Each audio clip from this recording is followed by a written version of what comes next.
Welcome to Kenton's videos. Enjoy the video. You start by being specific. Name the item, state the price, and explain why you want it. Once done, choose a calm moment to talk after dinner or a relaxed weekend afternoon. Make sure to frame the benefit for your mom, not just for you, and prepare one reasonable trade-off, like extra chores or saving part of the cost. This shows responsibility and reduces perceived risk. It makes your request concrete rather than vague, which increases the chance she says yes. You present a concise proposal, one sentence stating need and one sentence outlining how you'll help pay or earn it.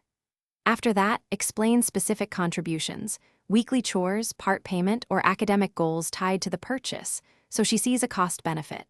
Then offer alternatives: a cheaper model, a reliable used option, or a clear timeline to wait for sales.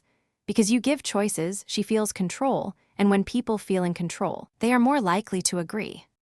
You close by confirming terms, who pays, delivery, and a timeline so there's no confusion. If she declines, calmly ask what specific condition would change her mind and make a plan to meet that condition. Extra savings target or improved grades, for example. Make sure to follow through on any promises. Consistency builds trust for next time.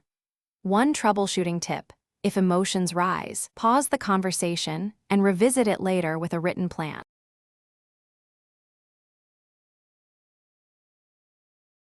Thanks for watching. Consider subscribing if we helped you.